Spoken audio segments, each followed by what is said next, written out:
Conocer personas.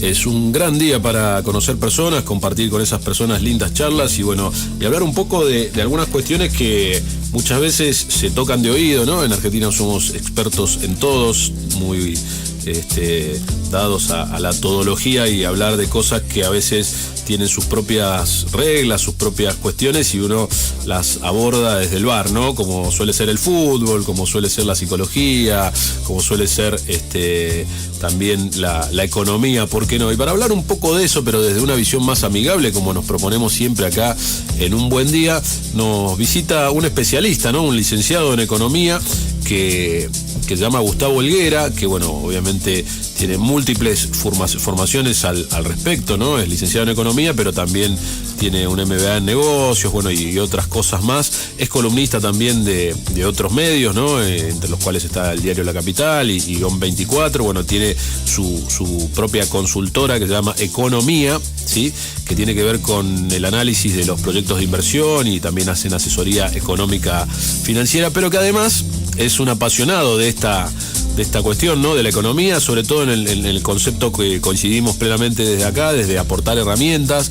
Es apasionado también por esto de emprender y de colaborar con los desarrollos productivos. Le gusta nadar, es nadador en términos de competencia también. Bueno, la lectura es otra de sus pasiones y también disfruta de la vida al aire libre, con lo cual hoy estamos un poquito complicados, ¿no? En compañía de sus hijos, como lo hacemos los padres de familia, pero bueno, aprovechando que el día está nublado, nos envalentonamos hoy en una charla que tiene que ver con esto. Bueno, vamos a hablar un poco con Gustavo Helguera sobre esto de la economía, ¿no? Y del bienestar y de estos conceptos que hemos sentido por ahí, pero que a veces se nos van de las manos, ¿no? Y después, bueno, bucearemos un poco en la toma de decisiones económicas y otras cuestiones que nos ayuden a entender algo y relacionarnos mejor con nuestras finanzas. Gustavo, buen día, ¿cómo andás? ¿Todo bien? Federico y Pablo, buenos días, gracias por la invitación. Bueno, un placer, loco, tenerte acá, compartir con ustedes charlas que siempre parten de un interés genuino, ¿no? De profundizar algunas cosas y poder darle a los otros herramientas, ¿no? Creemos que eso nos ayuda a todos a estar un poquito mejor. Así que contanos un poco qué es la economía en términos generales, ¿no? Porque suena algo muy sabido, pero quizás no lo tengamos tan en claro, ¿no? Sobre todo en lo cotidiano, ¿no? Bueno, vos bien hacías una descripción de que en Argentina de alguna manera todos somos todólogos, claro, o que todos hablamos de todo. Y, a ver, yo me acerco a la economía por una inquietud personal. Yo estaba en aquel momento de mi historia trabajando desde muy chico y estaba estudiando despachante de aduana. Ajá. En un momento de la economía hace muchos años atrás que estaba abierta y ahora nuevamente parece que estamos acercándonos al mundo. Me interesó tanto lo que pasaba con la economía que me estudié la carrera, así que claro, soy economista porque me gusta y me apasiona mucho. Y también decías vos que hay como una parte de nosotros que busca hablar de todo y querer entenderlo. A ver, economía es una ciencia netamente social, claro, que se nutre de un montón de otras herramientas, de la matemática, de la filosofía, de la digamos, sociología, pero fundamentalmente es una ciencia de orden social, y al ser social, ni vos ni yo vamos a tener razón nunca. Claro. Vos tenés una parte de una razón, yo tengo una parte de la otra, y en el medio está la famosa discusión de siempre de quererme imponer hacia tu pensamiento. Algo muy argento, por cierto, y que se visualiza o se repotencia con todo lo que son las redes sociales, ¿no? Que permiten la libre expresión, que está buenísimo, pero a veces sin sustento y bueno, y tomando posturas y demás, que uno observa discusiones en esos lugares donde seguramente nadie va a tener la razón definitiva, como decís vos, ¿no? Todos tenemos una parte, según el lugar y la situación en la que estemos, de razón en esto que tiene que ver con lo social, ¿no? Tal cual. Bueno, viste que hoy está plagado de programas donde hay debates y vos terminaste de verlo y decís, bueno, ¿con qué me quedo de esto? Sí. Y la verdad es que es como llevarlo a términos futbolísticos. Vos elegiste un equipo, yo elegí otro, claro, a mí me gustan unos colores y a vos los otros. Que yo intente imponerme y decirte cuáles son los mejores equipos o que mis colores son mejores que los tuyos no tiene sentido. En economía pasa lo mismo, y lo que hay que tomar en cuenta son que hay cuestiones que son netamente objetivas, que son las numéricas. Claro. Cuando hablamos de números, vos te vas a una conferencia, un economista habla y te va a decir lo que pasa con la economía es tal cosa, estos son los números, te gusten o no. Hace poquito los indicadores mensuales de la actividad económica daban de que 16 de las 17 variables que miden la economía están dando positivo. Entonces vos decís, bueno, entonces la economía está creciendo. Claro. Pero a lo mejor vos no lo estás notando. Entonces, claro, viste, por un lado va la economía y los números, claro, y por otro lado tu realidad. Seguro, y después, bueno, depende de quién te lo diga, que la gente en general lo asocia, porque hay mucho involucramiento también con la política, con las posturas esas que tienen que ver con cuestiones partidarias más que políticas. Entonces depende de quién lo diga, ya también se presume una cuestión tendenciosa en relación a eso, y ya se desvirtúa todo, que en realidad lo único que tendría que ver en este caso uno es esos números y ver en qué posición se encuentra uno quizá para poder capitalizar algo de eso, ¿no? Tal cual, vos estás en una posición en la cual esos números pueden condecirse con lo que te está sucediendo o puede que no sea así. Claro. Por eso la economía, digamos, definición de manuales como una ciencia, que un arte te diría, porque claro, vos sos economista, en tu familia sos un economista, claro, porque vos tenés que lidiar con tus ingresos, ajá, y con un sinfín de demandas que tenés familiares. Claro. Entonces, ¿cuál es tu arte como economista? Y en esto, digo, cualquier argentino es economista porque hemos pasado tantas cosas, claro, en nuestro país que ¿quién no ha tenido que lidiar con crisis recurrentes, sí, y ha tenido que salir pasamos adelante? De la abundancia a la escasez, de la escasez a la abundancia en un año, en dos, o cosas por el estilo que nos van y ajustando permanentemente los controles, digamos, de cada situación, porque cambia todo. Esa es una característica propia de nuestro país, ¿no? Así que antes se pensaba que el crecimiento era un periodo entre dos etapas de crisis. Claro. Y ahora nosotros vivimos una realidad de hace 70 u 80 años que son prácticamente crisis permanentes y algún, claro, pequeño momento de algún respiro. Y eso es porque a veces los países no tienen esto de quererme imponer mi modelo contra, claro, el tuyo. Claro. La historia de la Argentina viene haciéndose de esta forma, o sea, con la apertura y cierre de la economía, con que me financie de una manera o de otra. O sea, la Argentina tiene una realidad y está relacionada con que hace más de 80 años que, por una cuestión matemática, por una cuestión económica, te diría, y de cuentas, que se gasta más de lo que se ingresa. Y cuando se gasta, claro, más de lo que se ingresa, después estarán los modelos. Uno dirá, bueno, ¿cómo resolvés vos en tu economía familiar si estás gastando mucho plata más de lo que te ingresa? Claro. Vos no tenés la posibilidad que tiene, por ejemplo, un Estado de emitir dinero con una maquinita. Claro, entonces, tenés una menos, tenés que endeudarte. Claro, te endeudás o salís a buscar más laburos. Claro. No hay muchas opciones. Bueno, claro, como nosotros como país, y dependiendo del modelo que el gobierno de turno asuma, se toman decisiones. Por lo general, nosotros somos como espectadores que, aunque no nos guste la decisión, claro, vos tomás una sola decisión, que es el momento del voto, y después de ahí la política puede ser que tome su otro rumbo. Así que la economía y cómo me involucro yo a través de eso es, como vos decías, Santi, en la apertura de tu programa, es aportar herramientas, que la gente empiece a entender que hay cuestiones que son presupuestarias, hay cuestiones que son impositivas, pero también está la racionalidad a la hora de la toma de decisiones. Claro. Y los economistas clásicos hablaban sobre que nosotros tomábamos decisiones desde el punto de vista netamente racional. Claro, esa era una teoría, digamos, hoy suena hasta casi arcaico, ¿no? Pensar que uno toma solo decisiones con la cabeza, por darle un lugar físico dentro de nuestro organismo, y no con el corazón o con el estómago o con las vísceras, como suele ocurrir en la mayoría de los casos, ¿no? Los impulsos, esta diferencia ya que a veces no se percibe como tal entre lo que es una necesidad y un deseo, ¿no? Según las pirámides de Maslow y de tantos otros que han estudiado las necesidades humanas, digamos, muchas veces pasa a ser, no sé, prioritario un celular antes que una buena alimentación, ¿no? O que una práctica deportiva, ¿no? O pasa a ser prioritario una salida de ocio y no, como te digo, una cuota de un gimnasio o de un club que nos permita mantener saludable. Entonces, creo que ahí en esa confusión también se da un poco de esto que vos decís, ¿no? O sea, que tiene que ver con ubicar dónde tomar las decisiones y dónde está lo realmente importante. Pero bueno, también para cada uno lo importante es una cosa y no otra. También, viste, hay que ser quizás tolerantes con eso, ¿no? Justamente, hay una función en la economía, hay una cuestión hasta matemática que habla sobre las funciones ordinales y cardinales de la toma de decisiones. Yo pongo un orden de prioridades, pero lo que es importante para mí puede no serlo para vos. Acá estamos saliendo de lo que puede ser una política, o sea, el Estado cuando toma decisiones. Acá, entre vos y yo, vos me decís, no, yo prefiero una salida social a, no sé, estar al día con la cuota de no sé qué cosa. Bueno, son órdenes de prioridad y tiene que ver con eso que mencionabas muy, muy bien. antes se decían los clásicos, el año 1600, de que el hombre se paraba delante de una decisión, sea cual fuera, comprar algo, vender, no sé, invertir, y hacía cuentas, es decir, cuál va a ser mi costo y cuál va a ser mi beneficio. Y en función de eso, solamente en función de eso, tomaba una decisión. Claro. El paso del tiempo, las tecnologías, la evolución, etcétera, ha hecho que ese orden de prioridades haya cambiado tan radicalmente que se hayan metido lo que se ahora llaman las neurociencias para tratar de estudiar cómo, si yo me paro adelante de una góndola llena de lo que a vos te gusta y te apasiona, que son los vinos, es decir, cómo tomo decisiones, lo hago en función de un precio, lo hago en función de el marketing que tiene una determinada marca, en función de cómo está ambientado el lugar, en función del asesoramiento que recibo. Entonces, independientemente de mi restricción presupuestaria, yo voy a tomar una decisión en función de muchas otras cosas que se fueron incorporando como consecuencia de la tecnología y como consecuencia de la evolución lógica de las necesidades, que como bien decías, Maslow, en la base de la pirámide, si una vez que resuelves los problemas más básicos vas hacia arriba. Pero ahí entra en juego otra cosa interesante, y que hace un tiempo escribí una notita sobre ese tema, y que tiene que ver algo que se llama en economía los bienes Giffen. Y los bienes Giffen son algo así como aquellos bienes que generan un estatus social.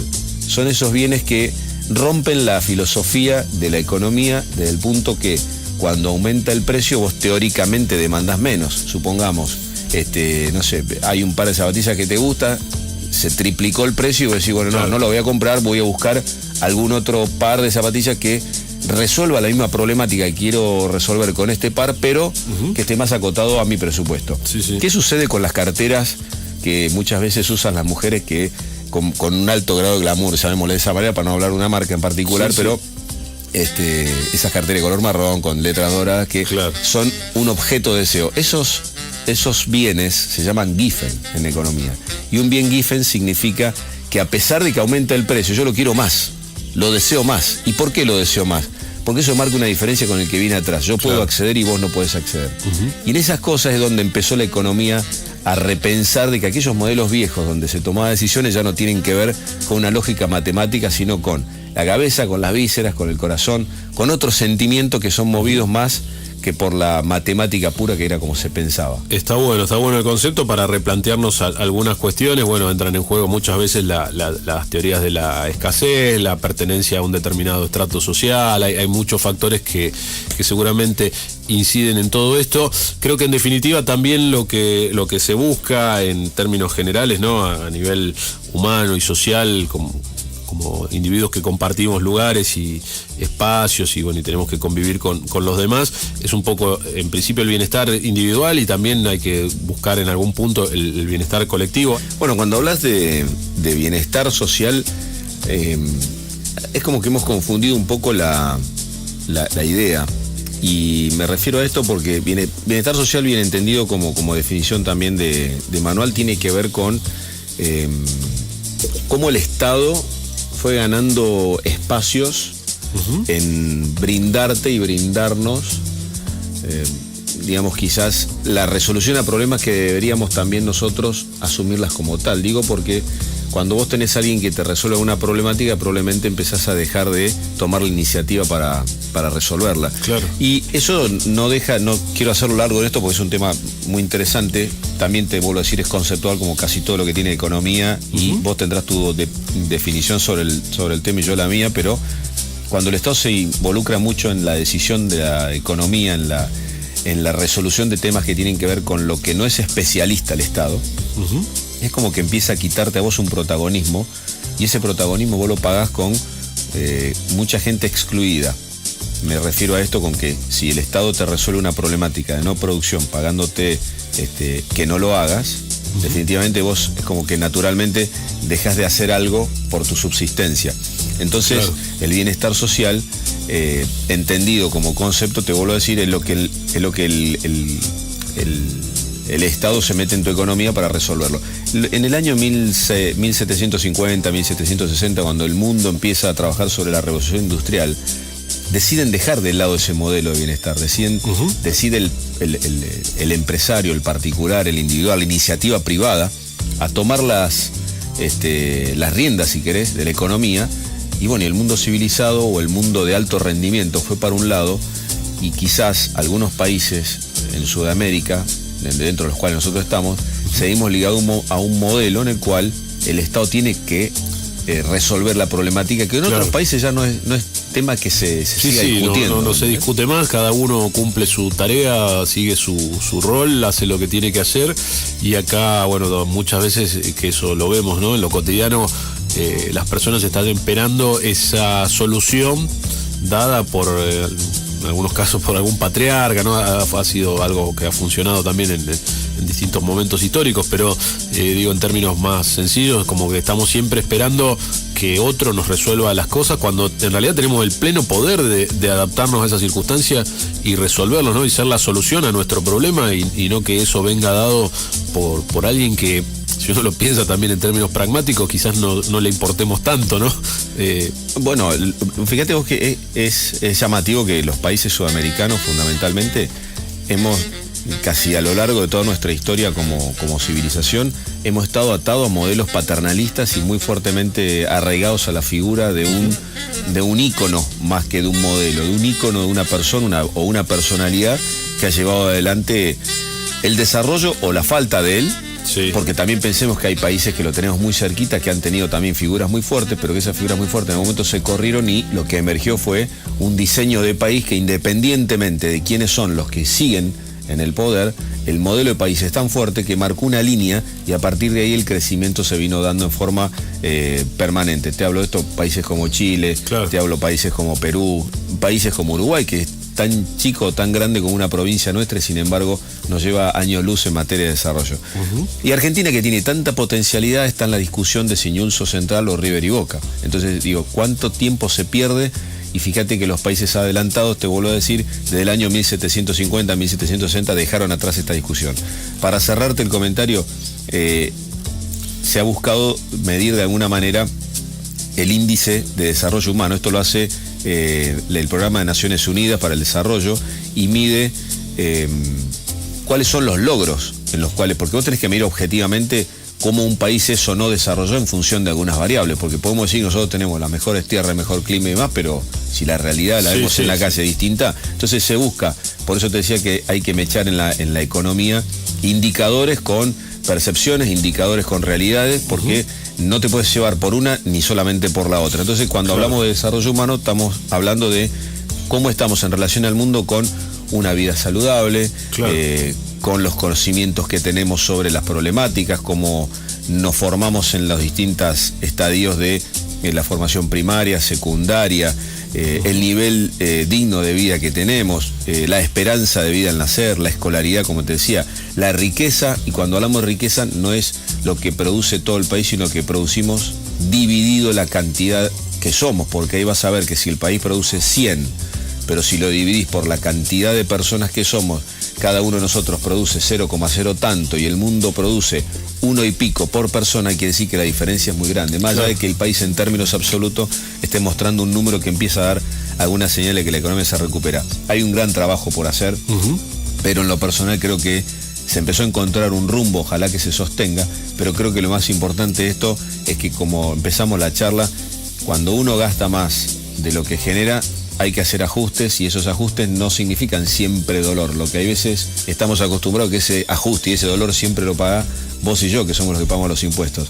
Es un buen momento también para que la política tome nota de que todos tienen que hacer un ajuste. Cuando las paritarias nacionales o de algún rubro o alguna industria van al 25%, a veces la dieta política va a otro nivel. Entonces, cuando hablamos de ajuste o cuando hablamos de que hay que corregir la economía, la corrección viene de todos lados. Así que yo creo que está en un buen camino, y bueno, lo importante ahora es que se tome nota de que la gente empezó a pensar distinto, que el bienestar para nosotros es algo que lo tenemos que demandar, porque muchos de nosotros hacemos un gran esfuerzo para estar bien.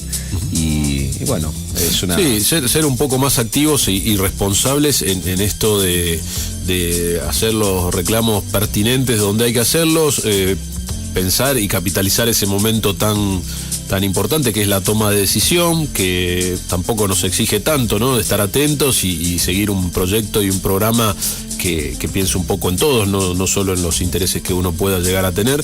En definitiva, pensar un poco más en términos colectivos, ¿no? que individuales.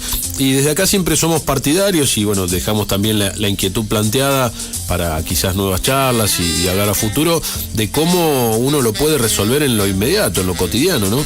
¿Cuáles son esas herramientas? Por ahí hablábamos un poco en la charla de hoy de tomar decisiones quizás equilibrando, ¿no? Razón con pasión, ¿sí? Para que puedan darnos, sí, un resultado placentero, pero también no nos compliquen y no nos comprometan a largo plazo. Hablo desde lo individual, ¿no? Decir, bueno, a ver, busquemos el equilibrio, ¿no? De nuestro bienestar personal, haciéndonos responsables, más allá de que hay un montón de circunstancias que a veces nos superan o nos sobrepasan, pero sí haciéndonos responsables también de nuestro propio destino y de nuestra propia incidencia en el entorno, ¿no? No sé cómo lo ves vos, pero me parece que eso es clave también, ¿no? Exactamente, es la clave. Cuando uno no toma conciencia de dónde está. Primero hay que sacar fotos claro, familiares y fotos personales y decir, bueno, ¿dónde estoy parado? ¿Dónde quiero llegar? Como te lo planteas vos con tu objetivo personal, con tu claro, organización. Estoy en el punto A, quiero ir al punto B, trazar un plan y ser muy consecuente con esto. O sea, ser ordenado en la toma de las decisiones. Si uno quiere ir, a ver, nos pasa que vamos al supermercado sin una lista y claro, traes un montón de cosas que no te sirven. Y después decís, ¿para qué? Y lo que tenías que traer no lo trajiste.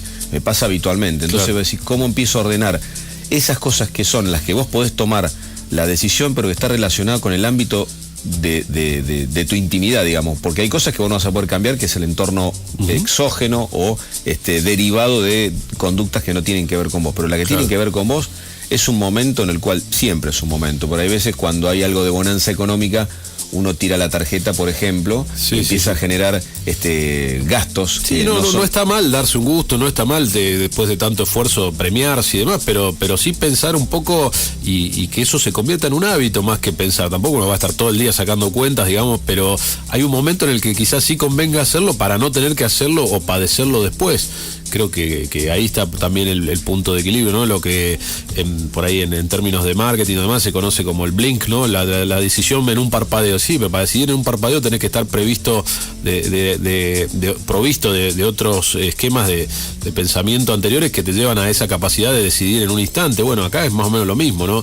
Ya sabés, o sea, no tenés que estar todo el día pensando hasta dónde llega tu economía, pero en un momento del mes, del año, del semestre, podés sentarte a evaluar qué es lo que podés hacer y después vas en consecuencia de eso, ¿no? Y otra cosa más, y con esto te quiero cerrar el comentario con respecto a este tema, es cierto, uno no puede estar permanentemente sacando cuenta, hay que sacarlas, por supuesto, porque hay un momento que la matemática es estricta, claro, pero también hay que ponerse objetivos, como por ejemplo, no sé, planificar un viaje o hacer una compra que a vos te entusiasma o, no sé, buscar un objetivo familiar, porque esa decisión, desde el punto de vista que una vez que está tomada, es como que parece que las cosas empiezan a alinearse y tus energías no se van hacia otros lugares que son pérdida de tiempo y se enfocan hacia atrás de ese objetivo, que los esfuerzos que vas haciendo los vas haciendo más eficiente hasta lograrlo. Claro. Te digo concretamente un viaje, uno cuando habla de una inversión tiene una toma de decisión, se termina, te compras un auto y el auto te va a durar lo que te dura, no sé, el olor a lo nuevo. Claro. Pero el viaje son esas instancias en las cuales uno las disfruta mientras la está planificando,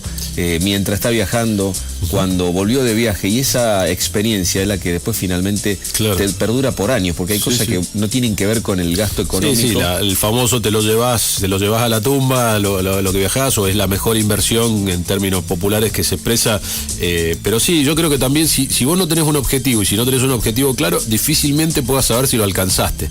O sea, eso también como parte de la planificación, no en un sentido aburrido ni denso que uno planifique todo, pero sí hacer una suerte de mapa, ¿no? Como decías vos, dónde estoy, a dónde voy, cómo voy a llegar hasta ahí, porque a lo mejor llegamos a un lugar que queríamos llegar y por no tenerlo claro, no sabemos que llegamos, ¿no? O sea, a veces nos pasa también eso de alcanzar objetivos y no poder disfrutarlos porque no fueron realmente conscientes o planificados, ¿no? Claro, es como cuando te subes a un taxi y no sabes para dónde vas y empiezas a girar. Estás gastando plata, estás gastando tiempo, más caro, qué sé yo, no sé si no tenía claro.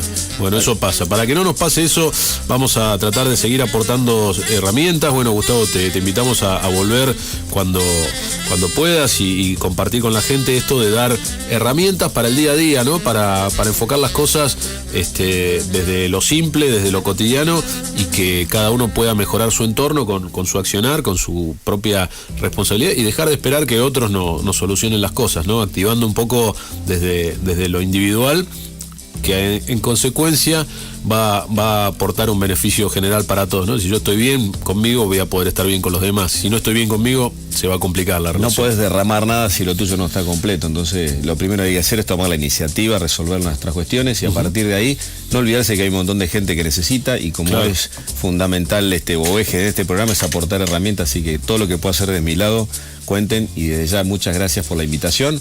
Y bueno, voy a aprovechar para saludar a mi esposa Pau, a mis dos hijitos Pancho y Abril, que desde la cama nos deben estar escuchando, así que un fuerte abrazo. Buenísimo, bueno, que disfruten de este día allá en casa y nosotros desde acá en la radio también disfrutando de un buen día. Hablábamos con Gustavo Helguera, que es licenciado en Economía, entre otras cosas, bueno, titular de Economía, que podés descubrir más sobre esto en www.econo-mediomia.com y bueno, contactarte con Gustavo por ahí para tratar de aportar alguna solución al desarrollo de cualquier proyecto y de esa manera, como decimos siempre, contribuir a mejorar nuestro entorno. Gustavo, gracias de nuevo. Gracias a ustedes por la invitación. Esperamos poder volver a conversar al respecto. Nosotros vamos a seguir haciendo un buen día acá en Vorterix Rosario. Veo las cosas como son. Vamos de fuego en